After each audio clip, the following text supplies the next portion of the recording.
500 કરોડનો માણસ હોય કે 5000 કરોડનો માણસ હોય, ફર્સ્ટ ઇમ્પોર્ટન્ટ રીઝન, ધંધામાં નીતિમત્તા ચૂક્યા તો સ્ટ્રેસ આવશે. એક વાર ચાલી જશે, બે વાર ચાલી જશે.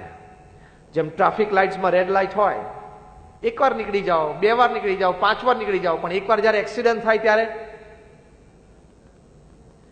એમ ધંધામાં અનીતિ એ થશે તો એક દિવસ તણાવ આવશે, જરૂર આવશે. પ્રતિસ્પર્ધી તરફથી આવશે, પાર્ટનર તરફથી પણ આવી શકે, ટેક્સ ડિપાર્ટમેન્ટ તરફથી પણ આવી શકે, અને બધું જ થઈ શકે. આપણે તો અહીંયા બેઠા છીએ, શું છીએ? સત્યમ કંપનીના માલિક રામાલિંગા રાજુ, 8000 કરોડનો માણસ, Satyam computers.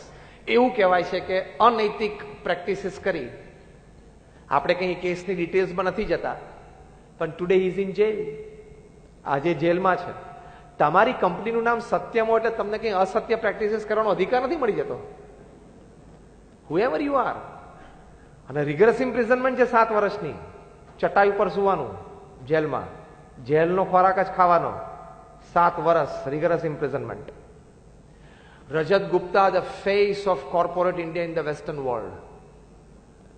IIT Kharagpur graduate, Harvard MBA, McKinsey na director, Goldman Sachs na director. પશ્ચિમ જગતમાં ભારતનો વ્યવસાયી ઇમેજ એટલે રજત ગુપ્તા. 40 વર્ષની કોર્પોરેટ ઇમેજ. જે રીતે ન્યૂઝપેપર્સમાં રિપોર્ટ્સ આવ્યા છે, જે રીતે કોર્ટના પ્રોસિડિંગ્સ થયા, એક 5 સેકન્ડની અનૈતિક પ્રેક્ટિસ અત્યારે એ જેલમાં છે. હી જસ્ટ મેડ અ 5 સેકન્ડ મિસ્ટેક. એવું કહેવાય છે કે દુનિયાના સૌથી ધનાઢ્ય ઇન્વેસ્ટર વોરેન બફેટે ગોલ્ડમેનને ઓફર કરી કે I want to invest my personal $5 billion. એમના $5 અબજ લેવા કે નહીં એની માટે ગોલ્ડમેન બોર્ડ ઓફ ડિરેક્ટર્સની મીટિંગ થઈ, અને એ મિટિંગમાં નક્કી થયું કે આપણે સ્વીકારવા. હવે એવું કહેવાય છે ફોન કોલ્સ ટ્રેક થયા પછી કે મિટિંગમાંથી બહાર નીકળ્યા પછી રજત ગુપ્તાએ મોસ્કો, રશિયાથી અમેરિકા એક ફોન કોલ કરી લીધા, કારણ કે બીજે દિવસે સવારે એનાઉન્સમેન્ટ થાય કે વોરેન બફેટના $5 બિલિયન ગોલ્ડમેનમાં આવે છે, એટલે શેર્સના ભાવ રાઇઝ થાય, એટલે ડિફરન્સ 24 કલાકમાં બહુ મોટો મળે. થયું. Next day when the announcements were made, Goldman stocks rose, reached the sky. અને સાંજે લોકોએ બધા millions of dollars ના શેર્સ વેચ્યા અને millions of dollars કમાણા. સારી બુદ્ધિ કહેવાય ને. આવી એકાદ ટીપ હાથમાં આવી જાય તો મજા આવે ને ધંધો કરવાની. સ્કોડામાંથી મર્સિડીઝમાં આવી જવાય ને, પોર્શે ઉપર આવી જવાય ને. અનૈતિકતા લાંબી ચાલતી નથી, થોડીક ચાલશે શરૂઆતમાં, લાંબી નહીં ચાલે. You have to pay back. આ પૃથ્વીનો સિદ્ધાંત છે. તમે જે અનૈતિક પ્રેક્ટિસીસ કરી હોય તમારે પાછી આપવી જ પડે.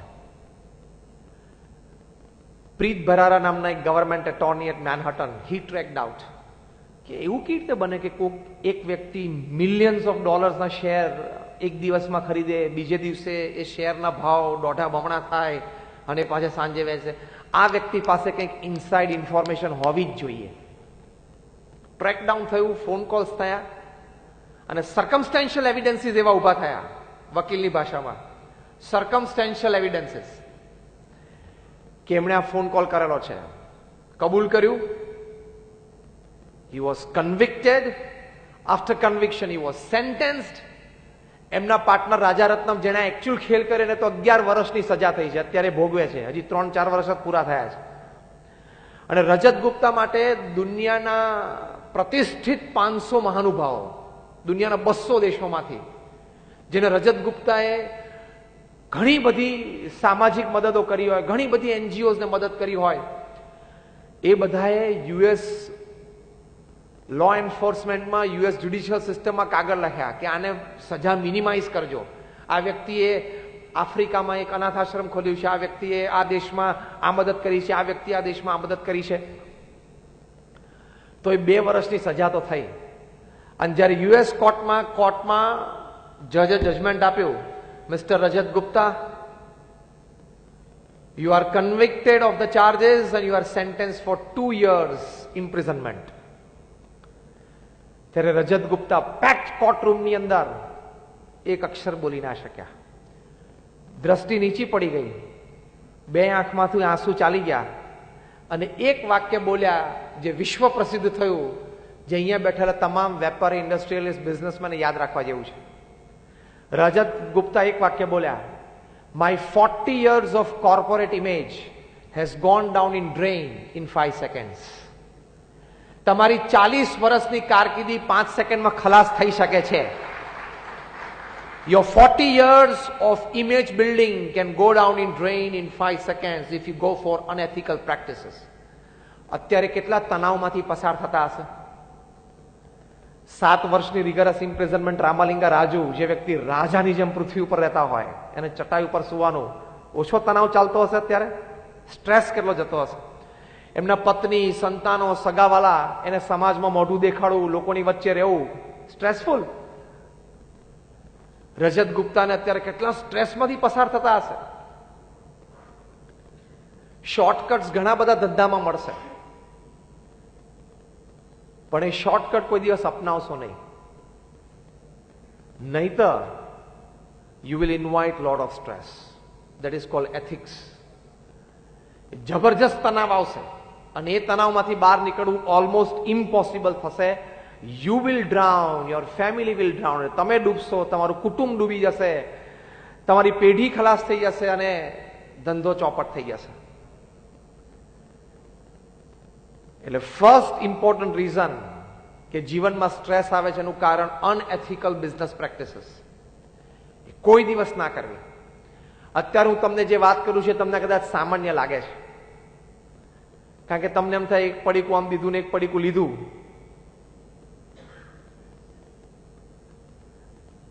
એમાં શું મોટી વાત છે? પણ it can happen to anybody any time. ગમે તે વ્યક્તિને ગમે ત્યારે થઈ શકે છે. Top management gurus of the world Stephen Covey હતા, અત્યારે ઓગ મેન્ડિનો છે, જીમ કોલિન્સ છે, કેન બ્લેન્ચાર્ડ છે. આ બધી વ્યક્તિઓ 1 કલાક બોલવાના $1 લાખ ચાર્જ કરે છે. That is almost 60 lakh rupees for 1 hour. એટલે કે 1 મિનિટ બોલવાના $1 લાખ ચાર્જ કરે છે. અને સામે ઓડિયન્સમાં કોણ બેઠું હોય?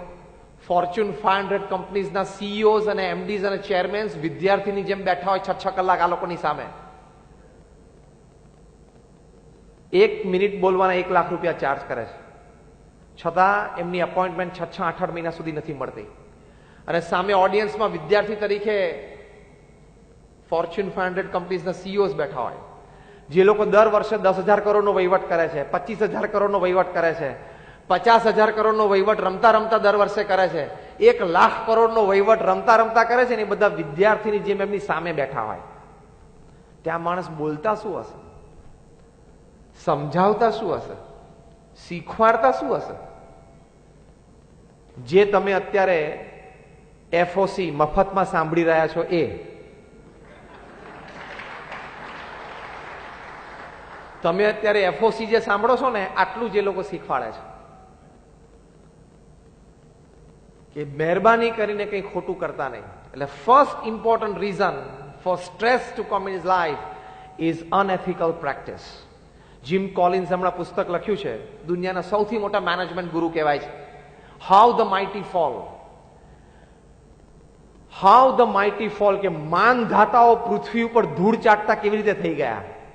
એમાં પ્રસંગો લખેલા છે કે એવી વ્યક્તિઓ જે પૃથ્વી ઉપર પગ મૂકે પૃથ્વી ધ્રુજે, એવી વ્યક્તિઓ કે જે સવારના પોરમાં ધારે તો 5,000 કરોડ વોલ સ્ટ્રીટમાં નાખી શકે, શેર બજારને ધ્રુજાવી નાખે. એક સાથે 5,000 કરોડ નાખે એટલે શેર બજાર કેવું ધ્રુજે.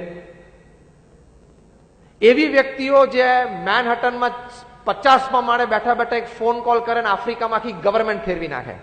હી can topple a government by 1 phone call. આવી સત્તાધીશ વ્યક્તિઓ, આવા માનધાતાઓ કેમ ધૂળ ચાટતા થઈ ગયા? કેમ રસ્તા ઉપર રખડતા થઈ ગયા, કેમ જેલના સળિયા ગણે છે, કેમ ભૂખે મરે છે. રિયલ લાઈફ પ્રસંગો છે આ બધી. એક હતો રાજા ને કદી રાણી, એવી વાર્તાઓ નથી.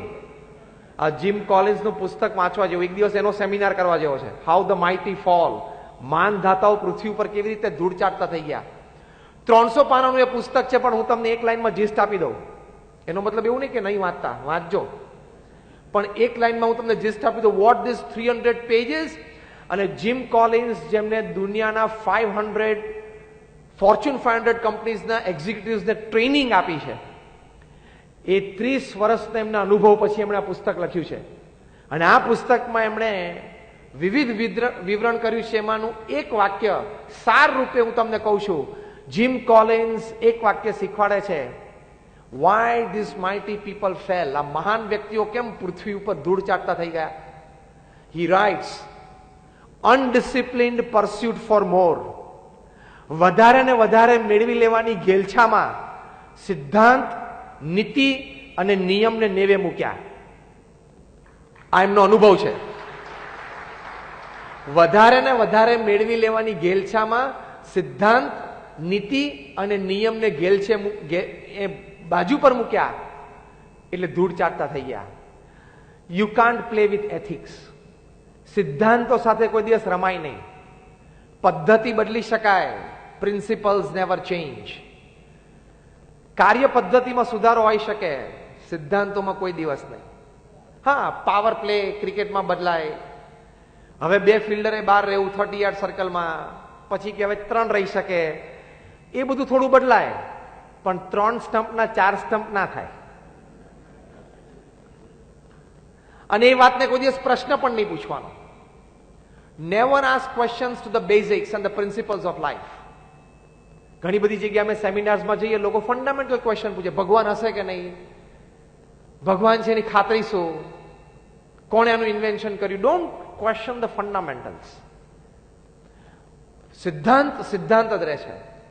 તમે બેટ લઈને ગ્રાઉન્ડ ઉપર જાઓ, તમે એમ કહો કે પહેલા મને સમજાવો કે આ 3 સ્ટમ્પ કોણે નક્કી કર્યા, એ નક્કી કરવા માટેની કમિટી કોણે રચી, કમિટીમાં કોણ કોણ હતું, અને એને જે લખાણ પ્રેઝન્ટ કર્યું એ એક્સેપ્ટ કર્યું એ કમિટી કોણ હતી. 2 કેમ નહીં, 4 કેમ નહીં, 3 સ્ટમ્પ નક્કી કેવી રીતે થાય એનો ઉત્તર પહેલા મને આપો, પછી હું બેટિંગ કરવા ક્રીઝ ઉપર જઉં. તો બાકીના 11 ખેલાડીઓ શું કે, જો બધા ઈશારો કર્યો કે ભાઈ અમને શાંતિથી મજા લેવા દે, તું બહાર નીકળ. તમે ચેસ રમવા બેસો ને એમ કહો મારો હાથી તો આડોય ચાલશે, ઊભોય ચાલશે,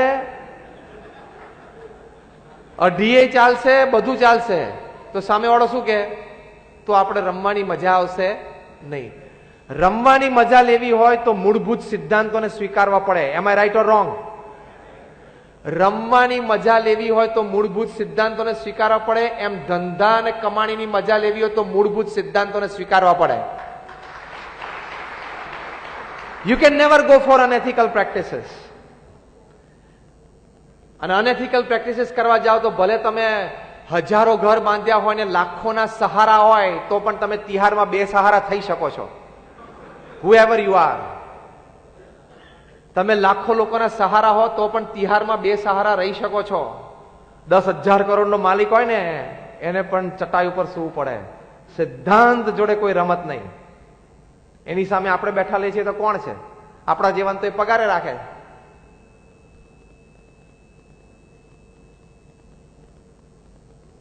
again remember just one sentence. તમે જીબી ના ચેરમેન હો તો પણ પ્લગમાં આંગળી નાખવાની નહીં. આ બધા પ્રસંગો તમને યાદ ના રહે તો આ વાક્ય યાદ રાખવાનું. 40 વર્ષ સુધી ઇલેક્ટ્રિસિટી ડિસ્ટ્રીબ્યુટ કરી હોય ને તો પણ પ્લગમાં આંગળી નખાય નહીં. એમ નહીં માની લો કે ઇલેક્ટ્રિસિટી તો એને ખબર હોવી જોઈએ કે હું જીબી નો ચેરમેન છું. whoever you are, તું ગમે તે હો. First important reason for stress is unethical business practices. Never go for it. Growth ધીમે ધીમે ધીમે થાય, શાંતિથી થાય, one step at a time, એ રીતે થાય. That is called stable and real growth. એવી રીતે જ વિકાસ કરાય. ગમે તેટલી ઓપોર્ચ્યુનિટી મળે ખોટું કરવા ક્યારે પ્રેરાશો નહીં. એ મજા આવે એવો રસ્તો છે, એમાંથી પ્રગતિ જલ્દી થાય એવું દેખાય છે, ઘણા રૂપિયા એક સાથે મળી જાય એવું દેખાય છે ને મળી પણ જાય, પણ જ્યારે એકવાર જાય ને ત્યારે ચામડી ઉતારીને જાય. જો આ બધાની ગઈ, 2-3 પ્રસંગો કીધા,